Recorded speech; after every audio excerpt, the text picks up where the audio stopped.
Mike Bacarella is a movie star.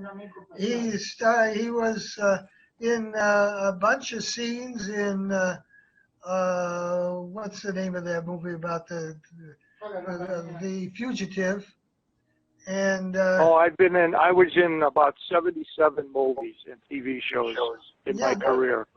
Yeah, I really liked the Game of Their Lives, and I'm sorry it didn't get more play, but I'm also in No God, No Master about Sacco and Vanzetti. I'm also in that as well. Is there? I don't know that film. I'll have to look it up. Yeah.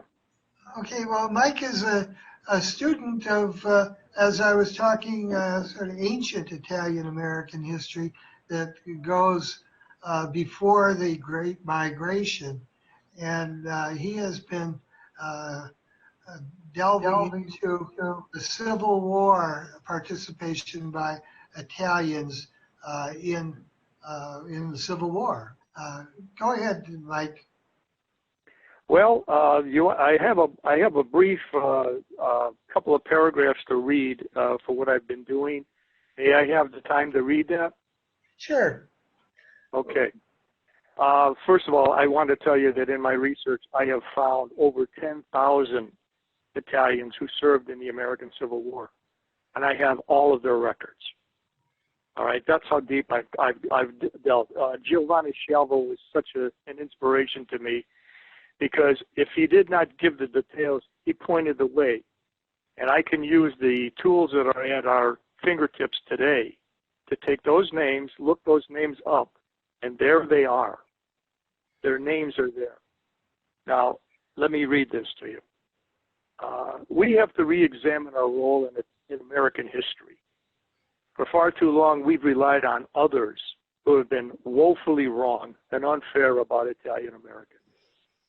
Now, we must inform the public about our history and the contributions to American society.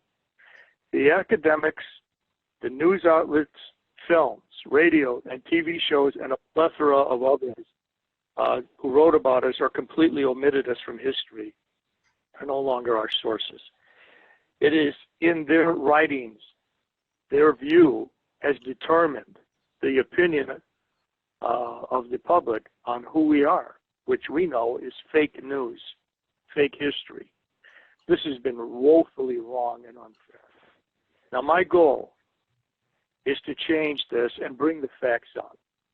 There is now, on the internet, a huge amount of information that I'm sure Giovanni Scialvo would have loved to have had access to, about information on Italians in American history, which has been up to now untapped. Where I once had to spend hours upon hours in libraries, all this information is now available and free. We must re-examine our Italian American history. Now, with very limited sources and with no budget, I created videos of Italians and Italian Americans serving in the American Civil War and as far back as the Barbary pirates. I bet you people didn't know that that the Kingdom of the Two Sicilies was allied with the United States Navy in 1801 to 1805, fighting the Barbary pirates and eliminating white slavery in the Mediterranean. And this is all during the time that the Kingdom of the Two Sicilies was still fighting Napoleon.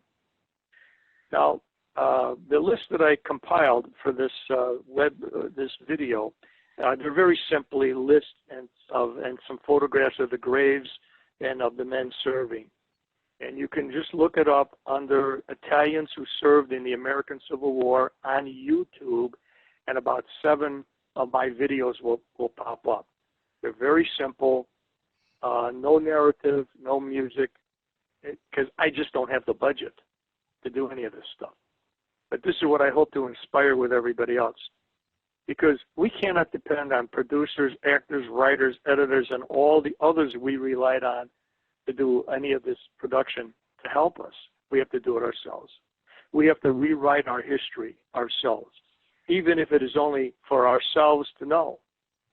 Now, I've developed my own research methods to search, collect, and sort out and I have a completely different view. The Italian American groups that I'd like to appeal to.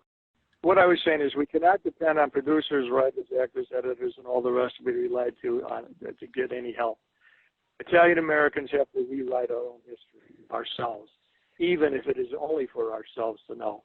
I've developed my own research methods to research, collect, and sort out, and I see a completely different view. The Italian American groups who have, like the JCCIA and UNICO and the rest, they have more access and to talent, and they have a bigger budgets and can produce much better videos. There is no need when you produce these for YouTube. There's no need to ask anyone's permission or to get a permit. You just do it. And I see that there are many examples of the Columbus Day parades already on YouTube. So I further suggest that these groups and all these cities that have Columbus Day parades go to their archives and take a look at their videos and re-edit them with the best highlight footage of the parades to make a whole new genre of Italian American themed videos. Anyone can use YouTube to create video using their app in their YouTube studio. It's so simple that this video will stay up. These videos that they produce will stay up as long as they want them to stay up. We've got to flood the YouTube network with all things Italian American. I mean, everything from every explorer like Enrico Tanti, to past Columbus. Let's go past Columbus and go way into American history and do biographies on every important person in every city that's Italian American. All right, this can be done, and we can really get enough people together. We can flood and create this whole new genre of Italians in American history. And by continuously editing and adding new videos, this will be a new way to keep the public informed about Italians in American history. And this is what we have to do from now on. We just have to do it. Of course, we at the Casa Italia Library have been accumulating videos of presentations at IA Literati, people who've written books about whatever on Italian American life.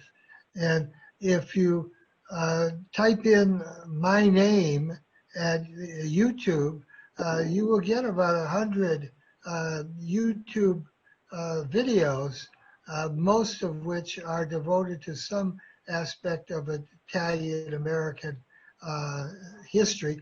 But we're focusing, as I said, on the later part of the history and not going into the earlier. Yeah, my whole goal is to enlighten the public about the Italians who came even before the American Revolution. I heard somebody mention about the Italians in Florida. There was quite a large colony of Italians that were brought to Florida in about 1860 to work in New Smyrna, Florida. And they came with Greeks. So there was a Greek and Italian and Minorcan population in Florida before the American Revolution. The descendants of these people became soldiers in the American Revolution and later in the Civil War. And they're still there. Their families, they moved to St. Augustine. It's quite a story, the New Smyrna colony. But once again, it's our history. It's American. It's Italians in American history. Mm-hmm. So, these are so many. There's so many examples, and I'm sure that every major city that has a huge Italian population would have individuals that would be worthy of having a biographical video made of them and posted on YouTube. This has got to be our news source. We don't have to ask. All the years that I worked as an actor and in special effects in motion pictures, I would ask the producer, or I would try to bring attention to the writer or the director about our concerns as Italian Americans. And of course, as I was told many times, nobody cares what the Italians did. Okay, this is when I realized we have got to do it ourselves. No television show, no television network, no motion picture studio is going to put it up for us. We must do it ourselves. Yeah. Any questions? Domandi. Oh. Yeah, Mike, I do have a question in regards to the Civil War. Yeah. I had heard that Garibaldi was actually offered a generalship by the Union Army. Is that correct? He was offered. It was a suggestion. You must remember at the time he was wounded, and he had been shot in the leg. So he was recuperating when the U.S. ambassador was in Italy and approached him.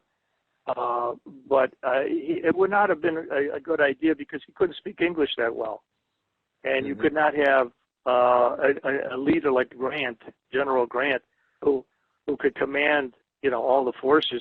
You really couldn't have a foreigner commanding the entire Union army. It just wouldn't work. Yeah, there's an apocryphal he fought a different kind of warfare than they were taught at West Point. Right. There's an apocryphal story about Garibaldi being interested in being the commander-in-chief, and Lincoln did not go for that. He was commander-in-chief, but I don't know if anybody's pinned that down perfectly. There is some reference to it in the Veterans Museum. There's a panel that discusses Garibaldi in that war and in all of the various wars. But the exhibit there mainly focuses on World War II. And as a person who's written about World War II, I believe that it was a turning point in the history of Italian Americans. And it was second to the trauma that they went through in migration, was the trauma and victory that they went through in World War II, coming out of the war with a GI Bill of Rights that helped a lot of Italians move into the middle class.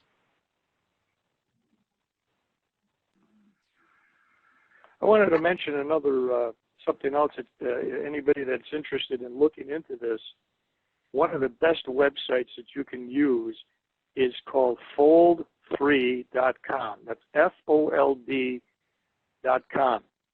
This is a research tool where you can type in a person's name and you can get the military records from the American Revolution up to a Desert Storm.